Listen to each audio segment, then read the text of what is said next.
안녕하세요. 그림빌 가족 여러분. 오늘 목요일 아침.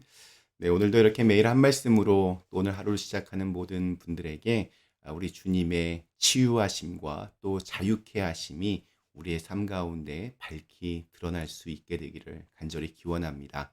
자, 오늘 저희는 마태복음 8장 오늘 마지막입니다. 28절에서 34절의 말씀으로 함께 오늘 이 아침을 시작하도록 하겠습니다. 마태복음 8장 28절에서 34절의 말씀. 또 예수께서 건너편 가다라 지방에 가심에 귀신 들린 자 둘이 무덤 사이에서 나와 예수를 만나니 그들은 몹시 사나워 아무도 그 길로 지나갈 수 없을 지경이더라. 이에 그들이 소리질러 이르되 하나님의 아들이여 우리가 당신과 무슨 상관이 있나이까 때가 이르기 전에 우리를 괴롭게 하려고 여기 오셨나이까 하더니 마침 멀리서 많은 돼지떼가 먹고 있는지라. 귀신들이 예수께 간구하여 이르되 만일 우리를 쫓아내시려면 돼지떼에 들여보내 주소서 하니 그들에게 가라 하시니 귀신들이 나와서 돼지에게로 들어가는지라. 온 떼가 비탈로 내리다라 바다에 들어가서 물에서 몰사하거늘 치던 자들이 달아나 시내에 들어가 이 모든 일과 귀신 들린 자의 일을 고하니 온 시내가 예수를 만나려고 나가서 보고 그 지방에서 떠나시기를 간구하더라. 아멘.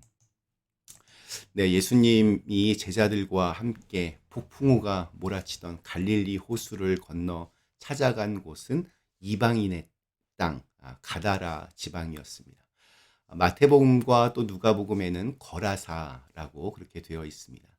옛날에는 귀신 들린 사람들이 많았습니다. 미개한 사회일수록 악령에 휘둘리는 경우가 많습니다.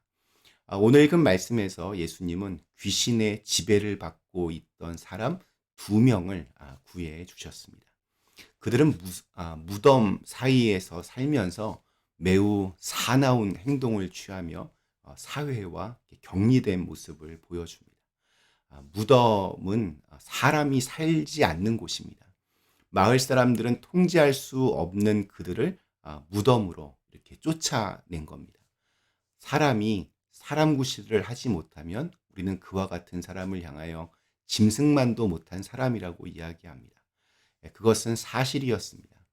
그 지역은 돼지를 많이 기르던 지방이었는데 그 지역 사람이라면 누구도 이 귀신 들린 2사람보다 돼지를 더 귀하게 여겼을 것입니다. 그들은 정말 돼지만도 못한 그러한 삶을 살고 있었습니다. 그러나 예수님은 그들을 그렇게 보지 않으셨습니다. 사람들이 돼지만도 못한 사람이라 여기는 그 귀신 들린 2명의 사람을 예수님은 천하보다 귀한 존재로 보셨습니다. 그들을 만나기 위해서 폭풍우를 뚫고 갈릴리 호수를 건너서 이들을 직접 찾아가셨습니다. 하나님이 하나님과 관계를 잃은 자들을 직접 만나 주신 것입니다. 예수님께서 그들을 만나자 그들 안에 있던 돼지들이 그 안에 있던 귀신들이 즉각적으로 반응을 합니다. 그들은 스스로 고백합니다. 당신은 하나님의 아들입니다. 당신과 우리는 상관이 없습니다. 우리를 괴롭게 하지 마십시오. 아직 마지막 때가 이른 것은 아니지 않습니까? 마치 어둠 속에 있다가 햇빛을 만났을 때 눈이 부셔서 괴로운 것처럼 하나님을 떠난 약한 영들은 하나님이신 예수님을 만나자 몹시 괴로워해합니다. 귀신들은 자기들이 돼지떼에 들어갈 것을 요청합니다. 돼지는 유대 사회에서 부정한 동물이었습니다. 구약의 율법에서 부정한 것이란 하나님께서 허락하지 않은 것, 하나님께 속하지 않은 것을 의미합니다. 귀신들은 자신들이 하나님께 속하지 않은 존재, 하나님과의 관계가 단절된 존재라는 것을 그렇게 드러내었습니다. 귀신들이 돼지떼에 들어가자 돼지들이 내달리기 시작합니다. 마가복음에 따르면 무려 2,000마리나 되는 돼지떼가 물에 빠져 죽었다고 합니다. 귀신의 지배 아래 있는 삶, 하나님 없는 삶의 끝이 생명 없는 삶이라는 것을 극명하게 보여줍니다. 오늘 말씀은 악한 영에 사로잡힌 것이 무엇을 의미하는가? 그러한 삶은 어떠한 모습으로 드러나는가? 그리고 그 결과는 어떻게 되는가? 이것을 마치 이렇게 그림처럼 표현해 주는 것 같습니다. 이 말씀을 보면서 우리 자신의 모습을 좀 자연스럽게 볼 수 있어야 됩니다. 사실 우리는 오늘 말씀에 등장하는 이 귀신 들린 사람들의 모습을 이렇게 가지고 있지 않은 것처럼 그렇게 느낍니다. 뭐 이렇게 정상적인 옷을 입고 정상적으로 소통하고 정상적인 삶을 살고 있는 것처럼 그렇게 보이기 때문입니다. 그러나 우리의 현실을 조금 더 깊이 들어가 보면 우리 역시 수많은 문제 가운데 살아가고 있음을 깨달을 수 있습니다. 단절된 관계, 무너진 마음, 우울함, 분노, 열등감, 상처, 소외된 마음, 불안한 마음, 두려운 마음이 우리 안에 여전히 자리 잡고 있습니다. 이러한 연약함을 넘어서기 위해서 뭔가를 필요 이상으로 욕심내기도 하고 또 어떤 거에 집착하기도 하고 교만해지기도 하며 아주 거친 모습과 거짓된 모습을 보이기도 합니다. 이러한 우리의 연약함과 약함이 모여서 왜곡된 사회 구조와 죄악된 현실을 만들어내기도 합니다. 냉정하게 돌아보면 오늘 우리 역시 귀신 들린 자의 모습을 가지고 있습니다.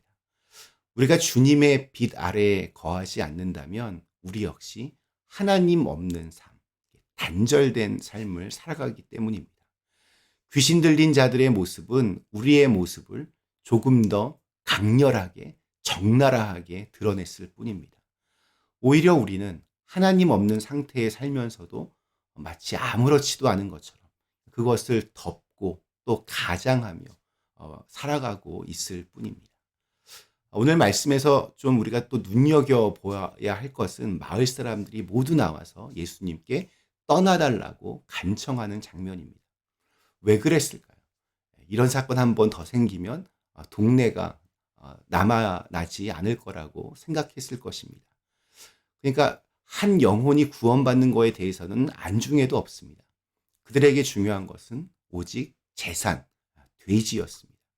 사람이 죽건 귀신이 들리건 무덤에서 살건 오직 나에게만 피해가 없으면 괜찮다는 것이고 그 영혼을 구하기 위해서 내 재산이 내 욕심이 희생되는 것은 원치 않는 겁니다. 그들에게 중요한 것은 돼지, 오직 내가 가지고 있는 내 것, 내 재산이 없어진 것만 중요합니다. 저는 오늘 읽은 말씀 이렇게 읽힙니다. 가다라 지방에서 귀신 들린 사람은 무덤 사이에서 살던 2명뿐만이 아니라 하나님을 모르고 자신의 욕망에만 충실했던 마을 사람들 전체가 실은 귀신 들린 사회였습니다. 그래서 주님이 싫었고 원망스러웠습니다. 제발 나가달라고 그렇게 간청을 합니다. 구원의 큰 기적을 봤으면서도 자기만 생각하는 지독한 이기주의. 어쩌면 오늘날 우리 사회가 갖고 있는 그러한 모습이겠다라는 생각이 듭니다. 악한 영들이 지배하는 세상은 그렇습니다. 성경에서 하나님의 나라는 내 욕심이 이루어지는 나라가 아니라 하나님의 뜻이 이 땅에 이루어지는 나라입니다. 세상에서의 영광이 아니라 십자가에서 다 이루었다 하시는 그 예수님을 나의 주님으로 믿는 데서부터 하나님의 나라는 시작됩니다. 오늘 우리에게 주신 하루, 내 욕망이 나를 다스리는 시간이 아니라 주님의 다스림이 있는 은혜의 하루가 되시기를 간절히 기원합니다. 잠시 함께 기도하시겠습니다.